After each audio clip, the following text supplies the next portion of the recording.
pas du quart de la maison. Des enfants parfois qu'elle a eu dehors, qu'elle a ramenés dans le foyer.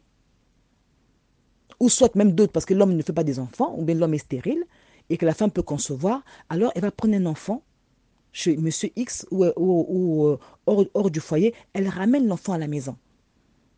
Il y a aussi des cas où il y a des femmes qui se retrouvent à sortir avec 2 hommes en même temps. Elles sortent avec 2 hommes en même temps et elles tombent enceintes de X, mais comme X n'a pas beaucoup d'argent, comme X n'est pas un homme qui est, voilà, c'est pas un homme qui est riche, c'est pas un homme qui est, voilà. Donc, elle préfère prendre l'enfant, donner à Y, parce que Y, je sens qu'il est plus épanoui, Y est déjà plus responsable, monsieur Y est plus riche, alors, tu es enceinte de X, mais tu as pris l'enfant, tu as donné à Y, parce que Y est mieux, il est plus responsable, il est plus riche, voilà. Donc, tu as fait tes calculs et tu as pris l'enfant de X et tu as donné à Y. Et ça, c'est un secret avec lesquels il y a des gens qui marchent avec des secrets.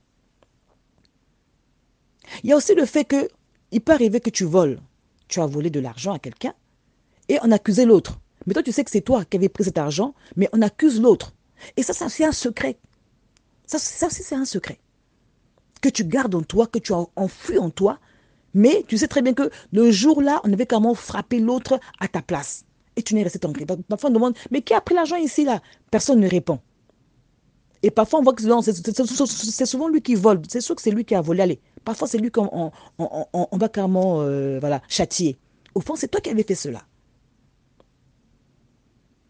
Il y a aussi des papas ou des gens qui font des trucs en cachette. C'est-à-dire qu'il y a dans la maison, parfois vous hébergez une personne dans votre maison et le papa de la maison sort avec la personne que vous hébergez à la maison. Et donc, il y a tellement de choses, une vie secrète, une vie souillée, une vie de rapine, une vie de saleté. Il y a aussi, bon, on sait que les sorciers travaillent dans le secret, ils font leurs choses dans le secret, leur incantation dans le secret, ils volent la nuit dans le secret, donc tout cela, donc c'est aussi une vie de secrète. C'est une vie de secret. Il y a aussi dans le corps médical, certains médecins, ils vont vous opérer, parfois l'opération a raté. Et parfois la personne décède, mais ils vont donner d'autres raisons. Que non, la personne est décédée, il y avait ça, il y avait ça. Mais parfois ils ont raté l'opération. Alors c'est un secret qui est là. Parce qu'on n'a pas dit la vérité. Tout ce qui va masquer la vérité, tout ce qui va cacher la vérité est constitué comme un mensonge. Quand le secret prend la dimension du mensonge, c'est là où il y a un problème. Or que tout ce que je viens d'énumérer comme exemple, on voit que c'est du mensonge au fait. Quand tu caches une vérité qui doit être dite, qui est capitale, qui est importante, et tu la caches, au fait tu caches ton péché. Tu es en train de cacher, de nourrir ton péché au fait. Le monde va nous dire quoi? Oh, toute vérité n'est pas bonne à dire. Toute vérité n'est pas bonne à dire, hein? Ça c'est le monde qui le dit. Il faut faire attention, toute vérité n'est pas bonne à dire. Ah non, il y a des vérités quand tu vas le dire, tu vas choquer les gens. Il y a des vérités quand tu vas le dire, tu vas vraiment créer des troubles. Mais la Bible ne dit pas cela. La Bible dit, dis la vérité à ton prochain. Dis la vérité à ton prochain. Il y a parfois des gens qui font des choses dans le secret et parfois ils ne sont pas bien.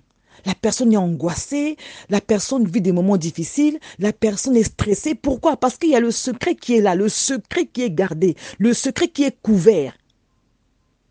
Alors la personne vit des moments difficiles, la personne ne sait pas vraiment parfois à quel sens se vouer, elle ne sait pas quoi faire, elle ne sait pas, mais comment je veux faire avec ce secret-là? Parfois vous êtes là, vous avez empoisonné quelqu'un et vous savez que c'est vous qui avez empoisonné telle personne. Alors c'est un secret qui est là. Et parfois parmi vous, ceux qui avaient fait cet acte, ce complot-là, il y a d'autres qui ne sont pas tranquilles. Pourquoi? Parce que la conscience se lève. La conscience commence à te mettre mal à l'aise. La conscience commence à t'angoisser.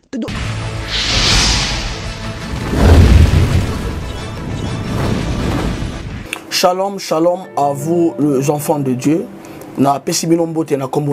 C'est bien moi votre frère, le pasteur Israël Nash. Je vous salue au nom de Jésus. Je suis précisément à Kinshasa. Naza responsable à Ophelina. Jésus est mon papa. Naye liboso nabino pour nous représenter bino bana o bozomona na bilili pe ba difficulté tozanango na bandaki ngosala o ça fait longtemps ya koboko la bana selon ainsi dit l'Éternel mais ba difficulté ezamingi difficulté ya loyer parce que tozo foutela et puis difficulté au foot la bana minerval pour to juste au bandaki to pesa qui avance mais tikali ndam nazo banga ke bana oyo bakata classe bakoma nango na sukate. C'est pour cela Dieu m'a mis au cœur na lancé message oyo na batu nyonso ya motema malamu basunga bana oyo bozomona na bilili bana oyo bozomona na bilili ndambo na juna rond-point ngaba ndambo victoire ndambo limité et puis ndambo l'état pesingai pona bande kolanga nyonso ba congolais bobi ba réalité nini to passer nango na mboka soki nga simple individu na ndimi kozwa bana oyo na bokola na ainsi dit l'Éternel soki l'état s'est décidé to mona suba fazer na nzelati c'est difficile ya osala ngonga moko. C'est pour ça nazo lancer appel na bana nyonso nzambe pona classe ya bana oyo pona loyer na bango kolata pe kolia na bango na osenga na batu nyonso baza cœur sensible pe baza na motema kosunga ba sunga biso pe ba salisa biso toza na commune ya Kalamu quartier Kauka référence ya monene tokanga mina université Kimbangiste avenue comme nango eza Marin numéro 16 numéro de téléphone na biso pona bato balingi ba contacter biso pona ba détail mosusu eza plus 243 89 72 32 229 nzamba pambola bato nyonso yo ba ko assister biso. Merci.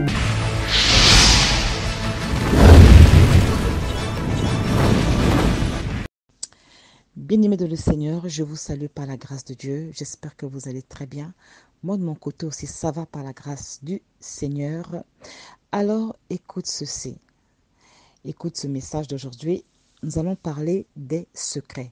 Je vais aller très doucement parce que souvent je parle un peu vite. Je vais aller très doucement parce que c'est un thème que j'avais reçu. J'étais dans le train. Et j'avais reçu ce thème-là. Donc, c'est comme si vraiment le Seigneur insistait sur les secrets. Et ce thème me parlait. C'est comme si je pouvais même prendre une feuille, commencer à écrire. Et c'est un thème qui est assez poignant. Les secrets. Je ne parle pas des secrets quand les gens vont faire une surprise à une personne, hein, lorsque peut-être c'est l'anniversaire, alors on se concerte, on fait un secret, on dit, bon, on va lui faire une surprise. Voilà, donc un groupe de personnes se mettent ensemble, vont peut-être faire une surprise à un de leurs, à un frère, à un ami, voilà, on lui fait une surprise, donc on fait les choses en secret. C'est pas de ce secret-là dont je parle. C'est pas de ce secret-là. Alors le secret, c'est quoi? Le secret est une information importante que l'on souhaite garder ou cacher à une personne ou à un groupe de personnes.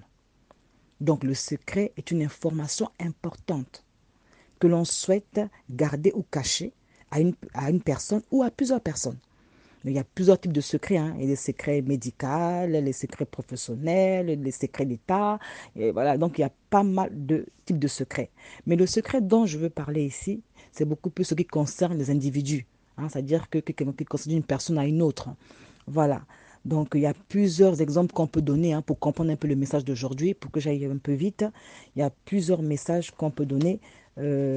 Plusieurs exemples plutôt qu'on peut donner pour qu'on puisse au moins comprendre de quoi en fait on va parler en fait ce matin. Voilà, donc je prends des exemples précis mais assez poignants pour qu'on puisse comprendre un peu le message. Je prends un exemple numéro 1.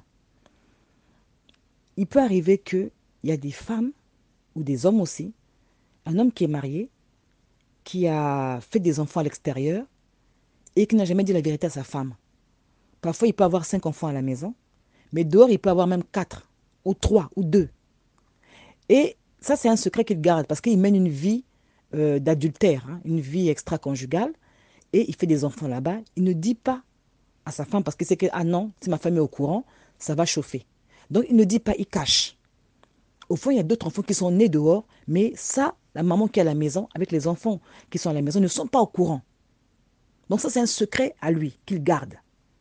Il peut aussi arriver qu'il y ait des femmes, elle est dans son foyer, elle a eu à faire des enfants, soit elle peut faire 5 enfants dans son foyer. Il va arriver qu'il y ait même 2 qui ne sont pas du papa de la maison. Même 1 qui n'est pas du père de la maison. Des enfants qu'elle a eu dehors, qu'elle a ramenés dans le foyer. ou soit même d'autres, parce que l'homme ne fait pas des enfants, ou bien l'homme est stérile, et que la femme peut concevoir, alors elle va prendre un enfant chez Monsieur X ou hors du foyer, elle ramène l'enfant à la maison. Il y a aussi des cas où il y a des femmes qui se retrouvent à sortir avec 2 hommes en même temps. Elles sortent avec 2 hommes en même temps et elles tombent enceintes de, exemple, de X, mais comme X n'a pas beaucoup d'argent, comme X n'est pas un homme qui est, voilà, c'est pas un homme qui est riche, c'est pas un homme qui est, voilà. Donc, elle préfère prendre l'enfant donné à Y, parce que Y, je sens qu'il est plus épanoui, Y est déjà plus responsable, monsieur Y est plus riche, alors, tu es enceinte de X, mais tu as pris l'enfant, tu as donné à Y, parce que Y est mieux, il est plus responsable, il est plus riche, voilà. Donc, tu as fait tes calculs et tu as pris l'enfant de X et tu as donné à Y. Et ça, c'est un secret avec lequel il y a des gens qui marchent avec des secrets. Il y a aussi le fait que il peut arriver que tu voles. Tu as volé de l'argent à quelqu'un et on accusait l'autre. Mais toi, tu sais que c'est toi qui avais pris cet argent, mais on accuse l'autre. Et ça c'est un secret. Ça aussi, c'est un secret. Que tu gardes en toi, que tu as enfoui en toi. Mais tu sais très bien que le jour-là, on avait carrément frappé l'autre à ta place. Et tu n'es resté tranquille. Parfois, on demande, mais qui a pris l'argent ici, là? Personne ne répond. Et parfois, on voit que c'est souvent lui qui vole. C'est sûr que c'est lui qui a volé. Allez, parfois, c'est lui qu'on va carrément voilà, châtier. Au fond, c'est toi qui avais fait cela. Il y a aussi des papas ou des gens qui font des trucs en cachette. C'est-à-dire qu'il y a dans la maison, parfois vous hébergez une personne dans votre maison et le papa de la maison sort avec la personne que vous hébergez à la maison. Et donc, il y a tellement de choses, une vie secrète, une vie souillée, une vie de rapine, une vie de saleté. Il y a aussi, bon, on sait dès que les sorciers travaillent dans le secret, ils font leurs choses dans le secret, leur incantation dans le secret, ils volent la nuit dans le secret, donc tout cela, donc c'est aussi une vie de secrète. C'est une vie de secret. Il y a aussi dans le corps médical, hein, certains médecins, ils vont vous opérer, parfois l'opération a raté. Et parfois la personne décède, mais ils vont donner d'autres raisons, que non, la personne est décédée, il y avait ça, mais parfois ils ont raté l'opération. Alors c'est un secret qui est là. Parce qu'on n'a pas dit la vérité. Tout ce qui va masquer la vérité, tout ce qui va cacher la vérité est constitué comme un mensonge. Quand le secret prend la dimension du mensonge, c'est là où il y a un problème. Or que tout ce que je viens de d'énumérer comme exemple, on voit que c'est du mensonge au fait. Quand tu caches une vérité qui doit être dite, qui est capitale, qui est importante, et tu la caches, au fait tu caches ton péché. Tu es en train de cacher, de nourrir ton péché au fait. Le monde va nous dire quoi? Oh, toute vérité n'est pas bonne à dire. Toute vérité n'est pas bonne à dire, hein? Ça c'est le monde qui le dit. Il faut faire attention, toute vérité n'est pas bonne à dire. Ah non, il y a des vérités quand tu vas le dire, tu vas choquer les gens. Et des vérités quand tu vas le dire, tu vas vraiment créer des troubles. Mais la Bible ne dit pas cela. La Bible dit, dis la vérité à ton prochain. Dis la vérité à ton prochain. Il y a parfois des gens qui font des choses dans le secret et parfois ils ne sont pas bien. La personne est angoissée, la personne vit des moments difficiles, la personne est stressée. Pourquoi? Parce qu'il y a le secret qui est là, le secret qui est gardé, le secret qui est couvert. Alors la personne vit des moments difficiles, la personne ne sait pas vraiment parfois à quel sens se vouer, elle ne sait pas quoi faire, elle ne sait pas, mais comment je veux faire avec ce secret-là? Parfois vous êtes là, vous avez empoisonné quelqu'un. Et vous savez que c'est vous qui avez empoisonné telle personne. Alors c'est un secret qui est là. Et parfois parmi vous, ceux qui avaient fait cet acte, ce complot-là, il y a d'autres qui ne sont pas tranquilles. Pourquoi? Parce que la conscience se lève. La conscience commence à te mettre mal à l'aise. La conscience commence à t'angoisser. En fait, tu vis des angoisses. Au fait, c'est ton âme ton âme revendique de sortir de cela. D'où maintenant tu commences à vivre des angoisses, tu commences à être stressé. Pourquoi? Parce que ton âme, au fait, se lève contre toi-même. Ton âme se dresse contre toi pour dire que, c'est-à-dire que, en fait, pour te rappeler à l'ordre. Ta conscience veut te rappeler à l'ordre. Ta conscience t'interpelle. D'où la personne n'est pas en paix. Comme on dit, l'âme n'est pas en paix. Ton cœur n'est pas en paix. Pourquoi? Parce qu'il y a un secret que tu gardes depuis des années.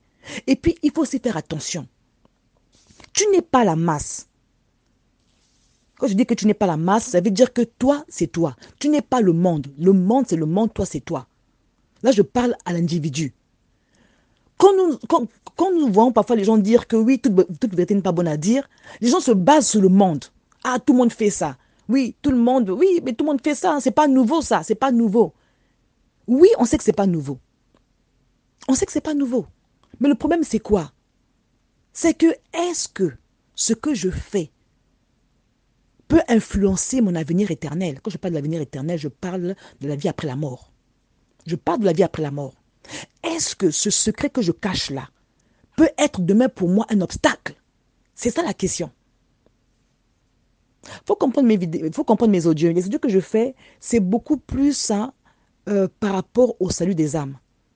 Si on regarde le monde, on peut se dire que oui, toute vérité n'est pas bonne à dire parce que vraiment, non, ça peut choquer, ça peut faire mal, ça peut troubler les familles, diviser les familles. Si on regarde le monde, on va raisonner ainsi. Oui, on peut dire que oui. Si on regarde le monde, mais si on regarde le devenir, si on regarde le Seigneur, si on regarde la parole, si on regarde l'avenir spirituel éternel de l'homme, la vie après la mort, ce secret-là peut être un grand obstacle.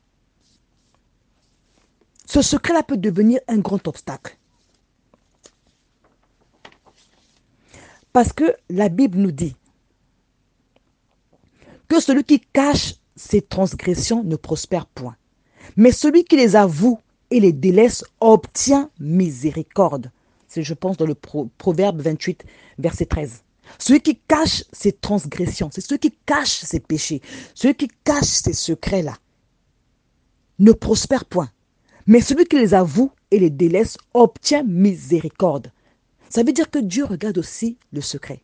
Dieu regarde ce péché que tu es en train de couver, que tu gardes précieusement, que tu gardes jalousement. Coûte que coûte, on ne doit pas savoir. Coûte que coûte, on ne doit pas connaître ça. Ça ne doit pas sortir. Mais Dieu regarde ça. Dieu regarde ça. Et la Bible nous dit aussi que le Seigneur ramènera en jugement toutes les actions secrètes des hommes. Dans le livre de Romains, je pense. Romains chapitre 2, je crois. Que le Seigneur ramènera en jugement. Ça veut dire que toutes les œuvres secrètes, que ce soit en bien ou en mal, le Seigneur ça va se manifester. Ça va se manifester. Quand tu es une star et que tu as eu à faire des incantations pour devenir célèbre, mais un jour le monde entier saura ça. C'est ça le problème au fait. Toute face cachée que le monde ne connaît pas de toi, ça finira par sortir. Que tu le veuilles ou pas, que tu fasses toutes sortes d'incantations, ça finira par se manifester. On saura que tu faisais comme cela pour avoir ça. Le succès que tu as eu. Oh Seigneur. Gloire au Seigneur. Le succès que tu as eu. Alors tu faisais telle chose pour l'avoir. Mais tout le monde le saura un jour. Tout le monde le saura un jour. Donc la Bible nous déclare que Dieu va ramener cela en jugement. C'est-à-dire qu'il va juger ces choses. Il va le manifester. Il va le révéler. Donc quelque part on dit ça ne sert à rien. Vaut mieux encore venir à Dieu nu. Tu es nu. Tu dis Seigneur, je n'ai rien. Je n'ai pas de pratique de griguer en moi. Je viens à toi tel que je suis. Aide-moi Seigneur. Non. Mais tu as peut-être choisir de rentrer dans des maisons, dans des loges mystiques pour pouvoir acquérir de l'argent, acquérir des biens que Dieu va détruire demain. Et Dieu va manifester cela. Ça va se révéler. Ça va se révéler. Tu avais 2 hommes avec toi, tu as préféré prendre l'enfant de X pour donner à Y. Et l'enfant de X, il vit dans un cocon familial où le père n'est pas son père. Et depuis qu'il est né, il pense que monsieur Y c'est son père. Au fond, c'est monsieur X son père. Donc tu prives une famille de leur sang. Tu prives une famille de leur sang. Leur sang est dans ce foyer-là. Oh, bien-aimé, les secrets, les secrets. Il y a un passage qui dit « Tu ne relèveras pas le secret d'un autre ». Il y a un passage qui le dit. Mais il faut bien comprendre le sens. Tu ne relèveras pas le secret. C'est-à-dire que tu ne diras pas un secret d'un autre. Dans quel sens? Le sens de le rapporter. Dans le sens de dire un secret, de dénigrer la personne. Dans un mauvais sens au fait. D'où le Seigneur dit que attention au colportage. Lorsque on fait des rapportages, tu rapportes des choses, tout et tout dans ce sens-là. Ça, c'est pas bien. Mais lorsque un secret a la dimension d'un mensonge, et que toi, pour tes intérêts à toi, pour exemple, ta personnalité, tout le monde sait que tu es bien, voilà, que tu es une personne qui est très bien, en toi, il n'y a pas de mal, en toi, tout est bien. Au fond, tu fais des choses en secret, en cachette, qui ne sont pas à la gloire du roi, qui ne sont pas à la gloire de Dieu. Dieu ramènera toutes ces choses-là à la lumière. Dieu ramènera toutes ces choses à la lumière. Lorsque on cache un secret, lorsque on cache un mensonge, au fait, on est en train de couver comme des serpents. Parce que demain, quand cette vérité, quand la vérité va triompher, la vérité, elle peut sortir de plusieurs manières. Tu ne peux pas la contrôler. Tu ne peux pas contrôler la vérité. La vérité a sa propre onction. La vérité, quand elle se manifeste, tu ne peux pas contrôler. Il y a eu des gens qui ont caché cela. Et parfois, maintenant, lorsqu'on part faire des examens, on voit que l'enfant n'est pas l'enfant du monsieur. À travers l'examen. Donc, la vérité sort par là. Ou soit, vous avez fait des trucs en groupe pour assassiner quelqu'un, pour faire du mal à quelqu'un. Parmi vous, il y a un qui va trahir. Mais la vérité, en fait, la vérité se sert même de la trahison pour venir se manifester. Donc, tu ne peux pas contrôler la vérité. Quand elle va sortir, elle peut sortir de plusieurs manières. C'est comme l'eau. Dès qu'il y a des trous qui sortent, quand l'eau coule, s'il y a un trou à gauche, l'eau passera par la gauche. S'il y a un trou à droite, elle passera par la droite. En fait, l'eau se crée des chemins, elle se crée des voies. C'est pareil, la vérité, elle se ferait un chemin. Elle avance, jusqu'à ce qu'elle se manifeste. Et ça devient explosif. Il y a des gens qui cachent tellement des choses. Nous voyons beaucoup, même certaines personnes, tu vas voir même dans les familles. Parfois, un papa construit une maison en cachette. La famille n'est pas au courant. Et parfois, à un moment, la personne meurt. Mais parfois, elle meurt. Vous n'êtes même pas au courant que non, papa a laissé un bien là-bas, papa a laissé une maison là-bas. Pourquoi? Parce que les secrets. Les secrets. C'est vrai, à des moments, il y a des secrets intimes, des secrets vraiment personnels. Dieu peut te parler en songe, mais c'est pour toi. Ça, tu ne le dis pas aux gens. Dieu peut te montrer des choses, même en songe ou en vision. Ça, c'est pour toi, tu ne le dis pas aux gens. Ça, c'est des secrets personnels, des secrets pour toi, tu gardes. Pour ta vie chrétienne, pour ta marche chrétienne, tu gardes certains secrets. Parce que cela est personnel, cela est à toi. Ça, ce n'est pas des mensonges. Ça, c'est vraiment des secrets personnels que Dieu te donne pour que tu te conserves, tu te gardes. Il y a des choses que Dieu peut nous montrer, on ne va pas forcément le dire sur les réseaux sociaux. Parce que c'est secret et c'est personnel. Même quand ça concerne aussi le monde, mais il y a un temps pour le dire. Il y a un temps où il faut le manifester. Ça, c'est comme des secrets que Dieu donne à ses enfants. Tu peux même voir quelqu'un en rêve qui vient comme t'attaquer. Tu connais la personne. Tu connais la personne, mais tu ne vas pas dire que non, j'ai vu monsieur un tel, ou madame un tel, ou tel directeur, ou tel PDG. J'ai vu. Non, tu ne diras pas ça.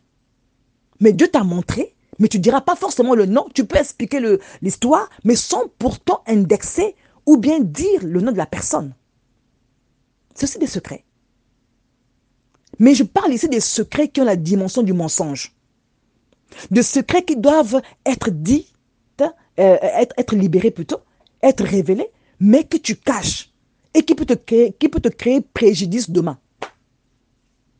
Qui peut être pour toi un obstacle demain. Oh bien-aimé, que Dieu nous aide. Que Dieu nous aide à comprendre cela. Et lorsqu'on entend pareil message par rapport au secret, parce qu'il y a beaucoup à dire, mais comme j'évite de faire des vidéos, des audios trop longs, c'est pour cela que je veux un peu m'écourter par là. Lorsqu'on entend de pareils messages, il est d'abord important, premièrement, de reconnaître dans le secret, Seigneur, j'ai mal agi. Seigneur, là c'est vrai que j'ai mal agi, j'assume. Mais je prie, Seigneur, que tu m'aides. Déjà, Dieu doit voir en toi l'intention de mettre ta vie en ordre.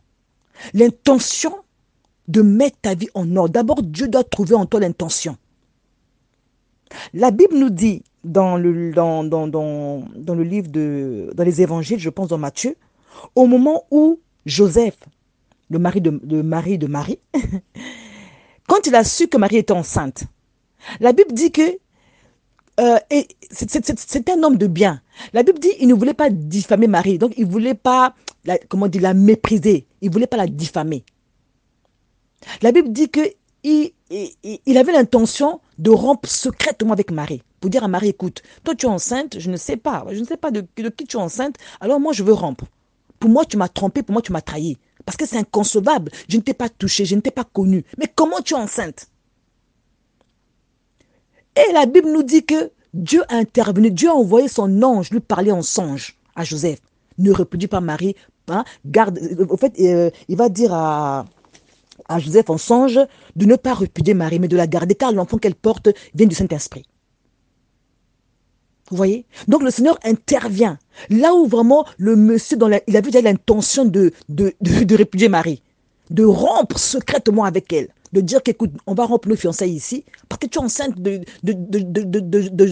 ne sais pas comment tu es arrivée pour être enceinte. Vous voyez? Mais le Seigneur intervient. Le Seigneur intervient. Je pense dans Matthieu, je crois, chapitre 1, je crois, à partir du verset 20, je vais quand même le lire, hein, c'est bien. La Bible dit, Joseph, son époux qui était homme de bien et qui ne voulait pas la diffamer, se proposa de rompre secrètement avec elle. Comme il y pensait seulement, voici un ange du Seigneur lui apparut en songe et il dit, Joseph, fils de David, ne crains pas de prendre avec toi Marie ta femme, car l'enfant qu'elle a conçu vient du Saint-Esprit. Vous avez vu? Dans l'intention, dans la pensée même. Or qu'il y a des gens, ils ne veulent même pas en parler. Ils ne veulent même pas dire que non, ah non, cette vérité-là, je ne peux pas dire. Ah non, non, non, non, non, non. C'est une honte pour moi. Ça, non, non, ça, je ne veux pas dire, c'est vraiment honteux pour moi. Alors, Satan te fait croire que non, ne dis pas, c'est une honte. Hein? Tu as pensé à ce que les gens vont dire? Tu as pensé un peu au quartier, tu as pensé au monde, ce qu'ils vont penser de toi? Est-ce que tu as pensé à ça? Ça c'est le malin. Ça, c'est le malin. Mais par contre, ce qui ne te dit pas, c'est que demain, Dieu peut te disqualifier à cause de ça. Dieu peut te disqualifier à cause de ça. D'un secret qui est très important, qui est capital, que toi, tu dois te cacher, de couver. C'est pour ça que je dis que quand on entend de pareils messages, ne te précipite pas à aller informer. Non, ce n'est pas sage. La sagesse veut que quand tu entends un pareil message, comme ce que je suis en train de donner en ce moment, que tu puisses fléchir tes genoux dans la prière. Seigneur, apparemment j'ai appris que le secret, ça peut me disqualifier. J'ai appris que le secret qui ont la dimension d'un mensonge n'est pas bon pour moi. Seigneur, viens à mon aide. Voici dans mon foyer, je vis telle chose. Voici ce que je vis, ce que je fais en secret. Seigneur, viens à mon secours. Seigneur, viens m'aider. Seigneur, je ne peux pas sans toi. Dire ce secret, c'est lourd pour moi. Dire ce secret, mais fatal, mais difficile. Je suis lié par ce secret. Ma vie est liée par ce secret. Ma destinée est liée par ce secret. Seigneur, viens m'aider. Je crie à toi. Regarde ce message que j'ai reçu. Je prie que tu me touches. Je prie que tu disposes le terrain. Si tu as pu envoyer un ange parler à Joseph de ne pas répudier Marie à cause de l'enfant qu'elle portait en son sein, Seigneur, je veux me libérer de ce secret, mais je veux ton approbation. N'allez pas dire des secrets qui sont très très très graves comme ça. Non, il faut prendre le temps de prier, je répète, il faut prendre le temps de prier. Que Dieu prépare le terrain. Lorsque vous voulez vraiment vous libérer d'un secret qui est assez lourd, d'un fardeau qui est assez lourd, il est important de prier, demander d'abord que le Seigneur puisse intervenir, que le Seigneur puisse frayer le chemin afin que le secret soit libéré. Il est important d'avoir l'aide de Dieu. Sinon pas, vous allez créer des crises cardiaques. Les gens, imaginez un monsieur, comme cette histoire. Oh Seigneur. J'expliquais à un serviteur, je disais, serviteur, qu'est-ce qu'on peut faire lorsque une femme a 4 enfants et que le 3e enfant n'est pas l'enfant du père? comment gérer ça? Quand je pose la question j'ai posé la question à pas mal de serviteurs et j'ai eu pas mal de réponses aussi. Et il y a un des serviteurs qui me dit, il dit, ma soeur Nadia, mais tu me poses un problème que je suis en train de régler à l'instant. Tu me poses un problème que je suis en train de régler à l'instant. Je dis, ah bon, c'est quoi ce problème? Il dit, dans ton cas, le cas que tu m'expliques, la femme a 4 enfants, le 3e enfant n'est pas du père. Mais dans le cas que moi je vais t'expliquer, ma soeur, la femme et son mari ont 5 enfants. Je ne dirais pas le pays, je ne dirais pas aussi de quelle nationalité ils sont. Voilà, mais ce qu'il m'a expliqué, voilà, donc je ne dirais pas, mais je veux simplement qu'on puisse comprendre un peu les secrets.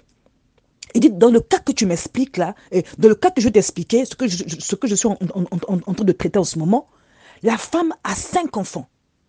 5 enfants, elle est mariée légalement. 5 enfants. Les premiers enfants est du mari, mais les 4 autres ne sont pas du mari. Ne sont pas du mari. Et comment gérer ça?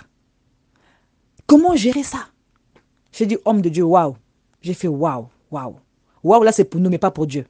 On peut faire waouh, on est étonné. Pourquoi? Parce que c'est lourd à réparer. Parce que c'est lourd à dire. C'est lourd. Parce que le monsieur, il pense qu'il est en train d'élever ses enfants. Il pense que les 5 enfants sont à lui. Oui, ok, il n'y a qu'un seul. Mais les 4 autres ne sont pas à lui. Et comment gérer ça? C'est pas aller dire ça comme ça. Ça, il faut prendre le temps de la prière. Il faut que Dieu rentre dans cette affaire. La Bible déclare que Jésus-Christ est venu pour les injustes. Il est venu pour les pécheurs. Il est venu pour tous ceux-là qui vivent des pareilles situations. Alors, il est l'être qui est mieux placé pour comprendre ces choses. Il est celui qui est mieux placé pour comprendre ces réalités-là. Nous, les hommes, on est quand même limités. Mais Dieu est illimité. Il sait comment faire. Il sait comment frayer un chemin. Il sait comment conduire les choses à maturité afin que lui-même puisse se glorifier. Vous avez vu? C'est pas facile. C'est pas les choses à dire comme ça. Tu te lèves un matin, tu vas dire que oui, bon, mon chéri, tu sais, il y a telle affaire, regarde. Non, non, non, non, non, non, non. Il y a des choses, ça prend le temps de la prière. Il faut l'aval de Dieu. Mais ce qui est bien, c'est que déjà Dieu est au courant et que Dieu est dans l'affaire. C'est ça l'avantage. Que d'avoir un secret. Tu n'as jamais prié pour ça. Tu t'es jamais repenti pour ça. Donc, pas de repentance, pas de confession. Donc, c'est-à-dire que pour toi, tu vis avec un secret comme ça. C'est là le danger. Tu vis avec un secret autant d'années. Autant d'années et tu n'as jamais pensé à le dire. Tu n'as même pas commencé à prier pour ça.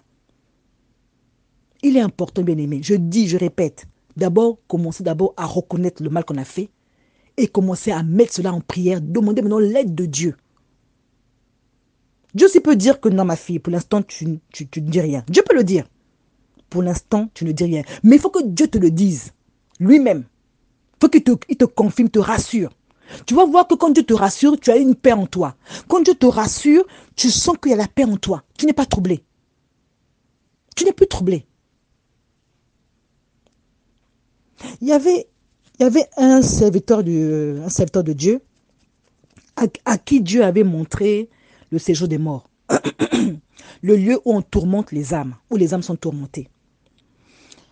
Quand ce serviteur-là est arrivé dans ce lieu-là, avec un ange bien sûr, le Seigneur lui avait montré cet endroit, il a vu dans les flammes, il voyait un homme qui se transforme. En fait, un homme qui était, un moment il devient un serpent, un moment il devient, il faut un homme qui changeait d'apparence. Un moment il devient homme, un moment, mais il était en train de souffrir dans des flammes, la douleur dans des flammes. Il était étonné, il dit, mais pourquoi cet homme-là change d'apparence? Pourquoi à un moment il devient serpent, il devient, je sais même pas, il devient, je sais pas, il prend la forme des animaux. Il prend toutes sortes de formes. Mais il était en train de crier dans les flammes. Il criait tellement les flammes le brûlaient tout le corps. Et le Seigneur va lui dire que ça, c'est un sorcier. L'homme que tu vois là, il est mort de la sorcellerie. Il était sorcier. Il est mort de la sorcellerie. Et quand il était sorcier, il avait l'habitude de sortir de son corps. Il prend la forme d'un serpent. Il prend la forme... Donc, là, dans les flammes, toutes les formes qu'il prenait là pour sortir, pour aller ensorceler les gens, toutes ces formes-là se manifestent. Romains chapitre 2. Ah oui.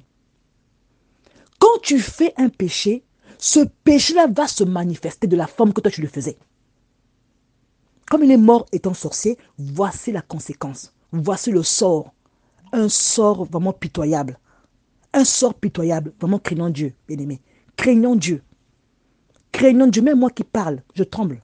Craignant Dieu. Craignant le Seigneur. C'est-à-dire que ce n'est pas des spectacles beaux à voir. Voir quelqu'un qui est tourmenté. C'est-à-dire que je pense que tu vas, toi-même quand tu vois ça, tu vas dire non Seigneur, aie pitié, aie compassion.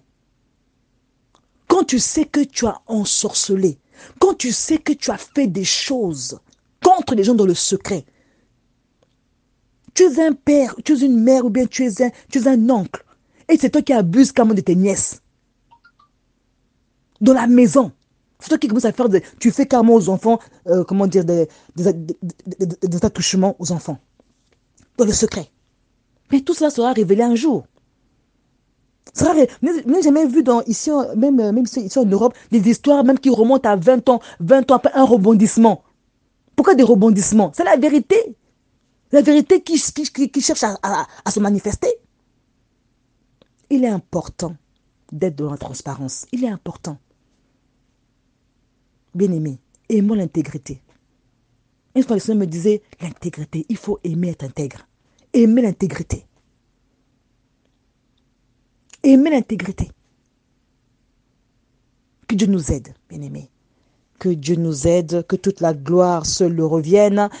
Le Dieu véritable, le Dieu tout-puissant, celui qui est capable d'anéantir le mensonge. Car lorsqu'on proclame la vérité, en fait, les ténèbres sont en train d'être encore enfoncées et la lumière jaillit. Lorsqu'on dévoile, lorsqu'on proclame, lorsqu'on dit la vérité, la lumière se manifeste. Et parfois, après la vérité, il y a une paix qui nous envahit. Remarquez bien, quand tu as un problème, tu es stressé, tu as un nœud en toi parce qu'il y a une vérité que tu caches. Mais quand tu dis la vérité, tu sens parfois une libération. Tu sens une paix qui t'envahit. Tu sens vraiment un repos qui est là. Pourquoi? Parce que le fardeau que tu portais en toi tombe. Le fardeau est ôté. Mais quand tu caches, tu ne sais pas quand est-ce vraiment ça va être un trouble. Quand est-ce la vérité va sortir, tu ne sais pas comment ça va se manifester. Il est important de venir devant le Seigneur. Je vais terminer par cet exemple. Voilà. Vous voyez, quand vous avez un enfant et que votre enfant va jouer chez le voisin, quand il va chez le voisin et qu'il casse le pot, par exemple, il casse un vase, un pot de fleurs qui était vraiment d'un prix de valeur. Et l'enfant vient vous voir. Ah, maman, papa, j'étais allé chez le voisin là-bas, je jouais avec mes copains là-bas chez le voisin, j'ai cassé le pot.